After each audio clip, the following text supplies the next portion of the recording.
What you doing now, Dave? Great in trouble. What happened? Well, the tank sensor on the gray tank's reading wrong. So I figured something was up against it. And there was a wire leaning up against it back here.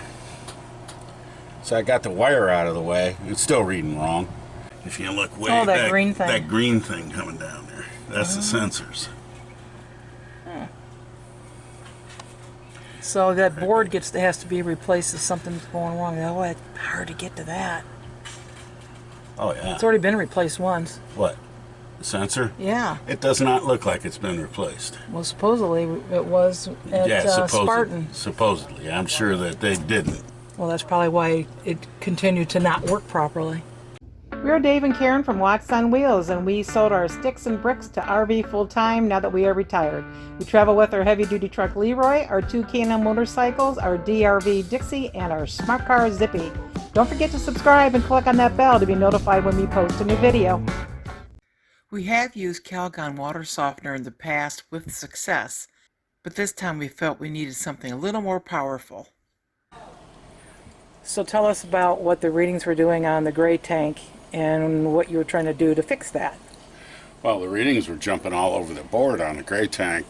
They're 57, 23%, 60%.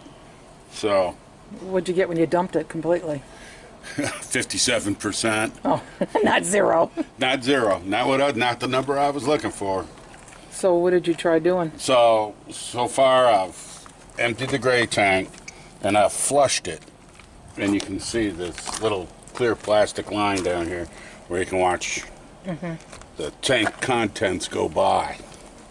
And I flushed it till I had clean, clear water coming out of it. And I'm still getting bad readings, not zero. So my next move, I guess I'm going to get some Drano. And we're leaving tomorrow to go to a new campsite or a new park.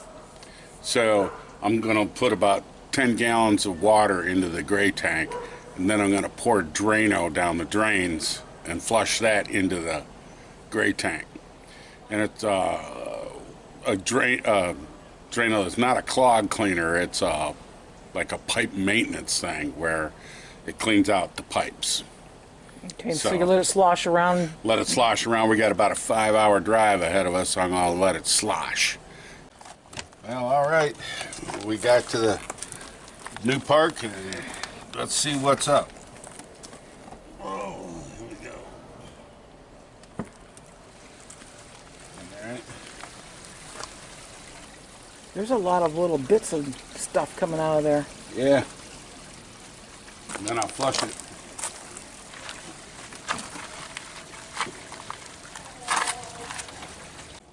Okay. So now you're going to leave that open, and now you're flushing it. Yep. There's some stuff going by. Oh yeah, there is. Goes by so quick it's hard to see. Yeah, I see some white globule stuff going through there. Yep. That's fat. Yeah.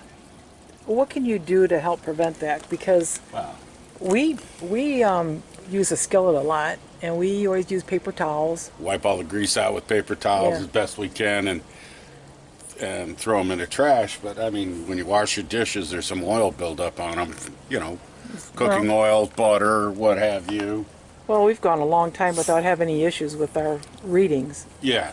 So I guess it was just getting to be time that. Getting to be time. But, well, we don't know yet. We haven't gone in and see what the numbers are. But we also had those little sewer flies, and we've never had those in the past, so there was probably grease and crap in there. Oh yeah. That stuff attracts them. Yeah. Well, I guess you just go inside and see how it reads out. Let's do that. Well, let's see. 0. Yay! That's twice now that we've emptied the tank and it reads 0 when it's empty, so I think our problem's fixed there. But one of the side effects of doing that, cleaning the tank with Drano and all that, is we had sewer flies down in Florida, and I mean, we flushed the tanks, tried to clean them as best we could and everything, and by putting the Drano in there, that seemed to get rid of them bad boys. Killed them dead. So Yeah, we haven't seen them since. Haven't seen any flies since, so. If it worked for us, it might work for you. We use the Drano Maximum Buildup Remover. 64 ounces to about 10 gallons of water in the tank. Thanks for watching. If you liked the video, please give us a thumbs up. We'd love to hear from you in the comments below, even if it's just to say hi. Don't forget to subscribe.